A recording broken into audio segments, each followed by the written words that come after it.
Hello, and welcome back to Let's Get Lit. In today's episode, we're going to be going over Book 9 of Paradise Lost. You ready to tackle it with me? Then let's do this.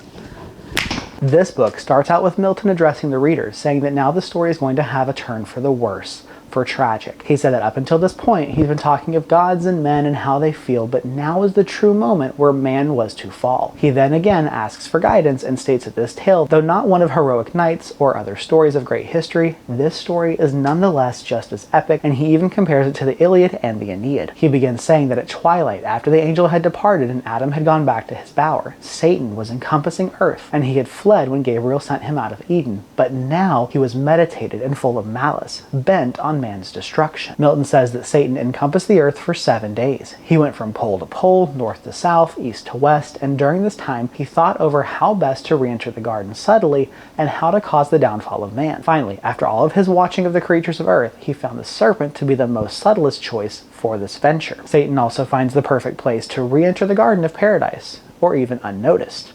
It says that at the Tigris at the foot of paradise into a gulf shot underground, till part rose up a fountain by the tree of life, with which the river sunk and with it rose. Before Satan begins this venture, he then speaks aloud about what's on his mind. In essence, we see Satan having a conversation with himself about all the rage and envy he has towards everything. One of the first things he's angry about is the fact that God, who created the angels, also created man, and not long after casting all of the revolting angels out of heaven. So Satan feels that this is kind of like in spite of him, that God only created these new creatures to spite Satan. When he talks about this, Satan also says he gets no pleasure if he were to rule earth or to rule heaven, because now the only thing that brings him joy is manipulation and corruption of God's creation. He also says that one of the greatest pleasures that he will ever have is with man's downfall. He will have destroyed in one day what took God 6 to do, and this is very much what he revels in.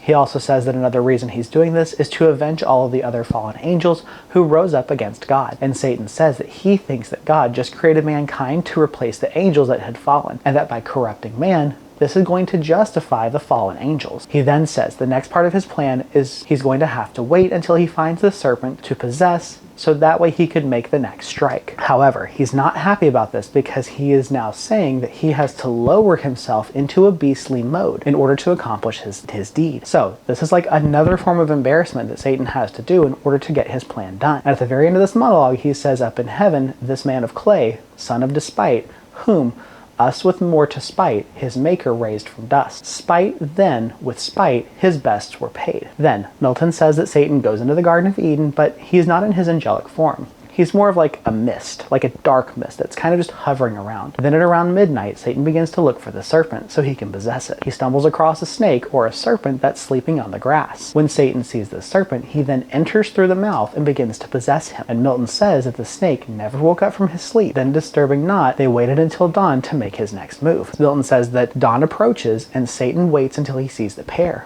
When the two come into view, Adam and Eve are talking to each other. Eve starts off the conversation and tells Adam that there is a lot of work that needs to be done, and she thinks it might be best if they split up just for a little bit so each of them can do their own work. She says that until there's younger hands to help them, there's a lot of stuff they have to be done, and she fears they can't really do it in a timely manner. If they're together, they might be wasting time than if they were to be apart. Adam returns by saying, "I understand where you're coming from, and I agree on some level that yes, sometimes working separate is better, so that way you can achieve more." However, he tells Eve, remember that God and Raphael both told him that Satan was lurking somewhere close by to cause their downfall, and that though he wanted nothing more than to have younger one to help them as much as she can do, please stay by his side. He says that he doesn't want Satan to go through with his plan because if they're separate, he might be able to work on one or the other and tempt them, which God said don't do. He says that he would prefer for them to stay together because he can watch out for her and protect her in case Satan were to come too close. Eve responds and says, "I understand because I know too that God and Raphael sent this warning to both of us." She then says, "But Adam, do you question my faith and my firmness in it?" She says to Adam, "Thee, because we have a foe may tempt it, I suspect not to hear." She said that they are not capable of death or pain and neither can receive or can repeal. She says that Satan really only has one thing, and that is to implant fear and fraud into their heads. She ends her response by saying, "Do you really not trust me?" Adam responds saying, "Yes, I don't trust you. But what he's suggesting is that as long as they stay together, then there's no chance of Satan to try his move because they would be too strong as a pair instead of weakened as individuals. He also told her, remember that this is the same entity that got fellow angel in heaven to revolt against their creator, and that no matter how strong you think you are, he probably is more powerful and will be able to overtake you with his word. He says it's better for both of them to just stick together and make sure the temptation doesn't happen in the first place. She responds to him and tells him that if they were to stick together for the rest of the day, do they both not have strong faith? His fellow steam sticks no dishonor on our front, but turns foul on him. She says that if they were to stick together the whole time, then when they're apart, Lord forbid, will they even have the faith or strength not to call upon God to help them? She then says that if this were the case, then frail is their happiness, and even were no Eden thus exposed. At this point, Adam is getting really fed up, and he responds to her and he says, listen, God did not create anything imperfect or deficient, and that everything in Eden is perfect, from the plants to the flowers to everything in between. He said that man also was created perfect. However, God gave man reason and free will. Adam says God gave humans free will and reason to make the best choice. However, he says don't let Satan or something else mess with your reasoning and make you misinformed. And by being misinformed, you do what is wrong. He said that since reason not impossible may meet some specious object by the foster born and fall into deception unaware. Essentially, we need to be careful and watch everything that's going on because the temptation could come at any moment from anything. Finally, he gives in and he says, go. But remember, God did his part. He created you and he gave you free will and told you that the only thing we cannot do is eat from the knowledge of good and evil. Then he tells Eve, do your part. Eve responds and says that with his permission, then she will go and she'll work on her own, and that she doesn't expect a foe to be so proud to come seek her first. Then she takes her hand out of her husband's and she begins to walk away and begin her work. Adam says they have to meet here at noon at the bower, and that she shouldn't be any later coming back. She agrees, and Adam takes one last look at her and she walks away. Milton then goes on to say that as Satan is taking the form of the serpent, he's gliding his way through, hoping to find Adam and Eve. He also hopes and wishes that they were to be separated, so that way it would make his job a lot easier. As he's wandering through Eden, he then stumbles across Eve alone, and this excites him. He cannot believe that his wish is true, and they have been separated. He goes on to describe all of the beauty in Eden, and how all of the smells and flowers and everything just looks amazing. Then, as he sees Eve alone, he takes in her beauty and realizes that God really outdid himself with this new creature. However, the more Satan starts to think about this and take in all the pleasures of everything inside of him, more hatred and fury and revenge is boiling to the surface, because none of this was created for him, or for him to enjoy. So now the looks of everything really has him fuming. Satan speaks to himself before he decides to continue on with his plan.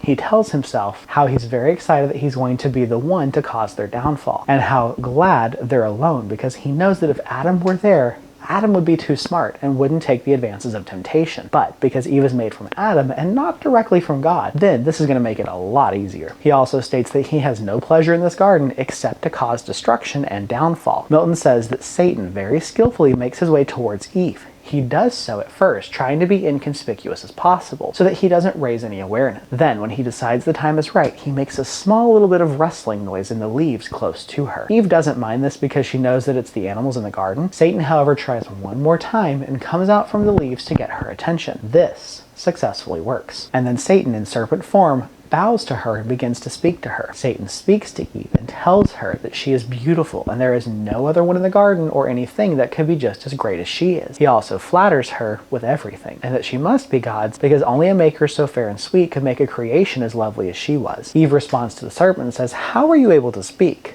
She said that on the day that God created all the beasts, he created all of them to be muted, so tell me now how you're able to speak. She demands that he tells him and do it now. Satan then tells that he would be more than happy to tell her how this all happened. He says that he once was very brutish and beastly, and that one day his hunger and thirst over him commanded him, and he was trying to find food. So he was going through the garden and he found the smell of sweet nature floating towards his nose. He follows it and found a tree. He said that he then wound his way up the tree trunk and found an apple, and that with his senses overtaking him, he took a bite. He said that the apples were high up and that none of the other beasts would have been able to reach them except for Adam and Eve. He said that he took a bite and all of this knowledge soon flooded his thoughts, and he was able to have deeper perceptions of everything. He also says that with his new knowledge, he's able to recognize just how beautiful he is. He says that though this is the most most inopportune moment, because he was alone, he still wanted to declare and worship her, the sovereign of creatures, of this universal dame. She responds and says, "Where is this tree? Where is the fruit you speak of?" She said that Eden is so large and they don't have very many hands to help tend it, and that they're always trying to find new fruits and new plants. The serpent response says, "I would be more than happy to take you to where this is at." He says it's actually not too far away, it's just right over there. He said that if she trusts him, he will take her to the spot. Eve says, "Lead on,"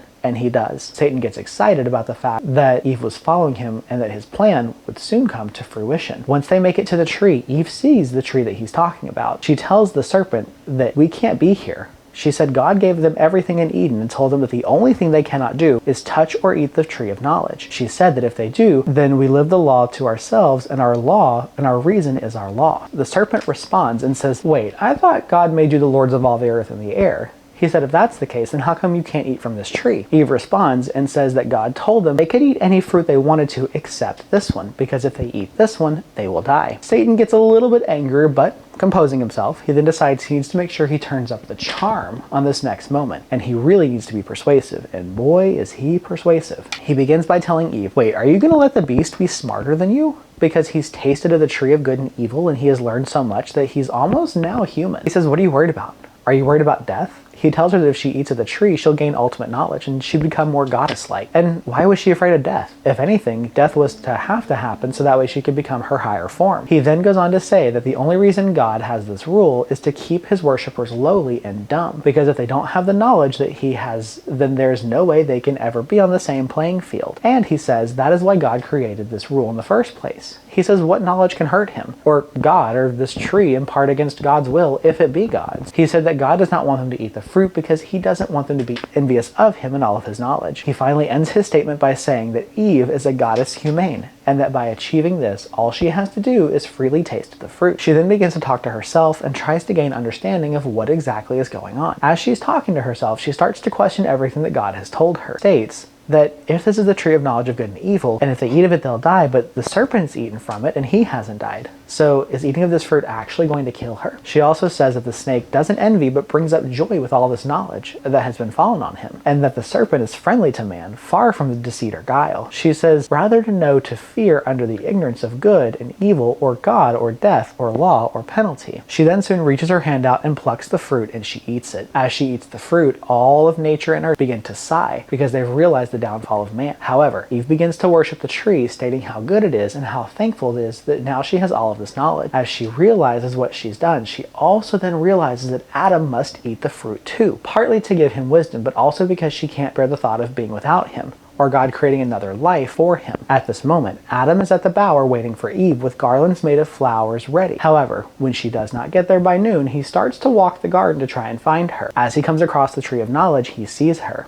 She quickly goes to him and begins to tell him everything. Eve tells him that she's eaten of the tree of good and evil, and says that she ate the fruit, but she hasn't died. She says that Adam needs to eat the fruit because then his eyes will be opened and he'll be able to have godlike knowledge. She tells him the reason she did this is because a serpent who is also created ate the fruit and was able to come to her and tell her everything. She tells Adam the serpent, who was a beast, ate of the fruit and became human, and the serpent had all of this human knowledge. She says that Adam needs to eat the fruit because then they can be joined equally and have equal love. Adam, upon hearing this, just stands with horror and chills run through his veins. He also drops the garland that he had made for her onto the ground. He stands there speechless and pale and begins to think to himself. He thinks of Eve and of the beautiful creation that she is. He also realizes what has happened and that Satan has won by tempting her. He thinks, should he just wait for God to take another rib and make a new wife for him? But as he's thinking about this, he realizes that he can't live without Eve, and that now he knows what he has to do because they are of both flesh and bone, and that he doesn't want to be away from her. Then he tells Eve that she has done something perilous and provoked great wrath.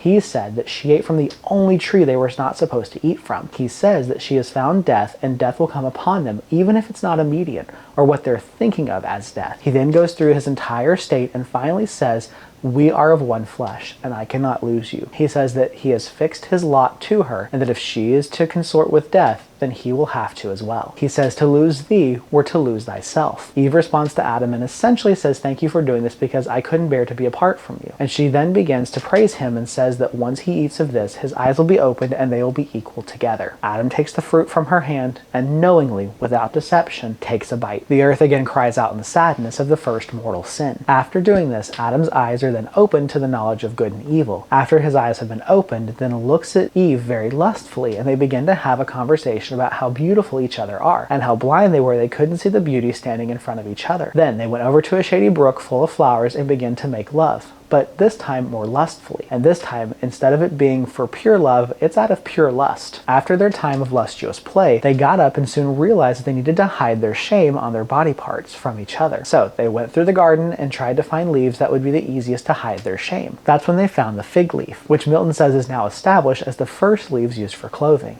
He said that together, with what little knowledge they had, they sewed the leaves taut and made first clothing. Milton says that you would think that after this is done, they would be fine, but instead they sat and wept because they had all this knowledge and because now they would never be innocent again. Now they felt the emotions of anger, resentment, suspicion, and all of these new feelings they'd never had before. Adam also goes through all the thoughts and how Satan has tricked them. He knows now this for a fact and retails this all to Eve. After that, he then tells Eve that they should have just stayed together and that none of this would have happened had they just followed Adam's advice in the beginning. Then Eve responds and says, well, then you should have made it fervent that I stay with you. She says that had Adam put his foot down and just blatantly said no, both of them wouldn't be in this situation.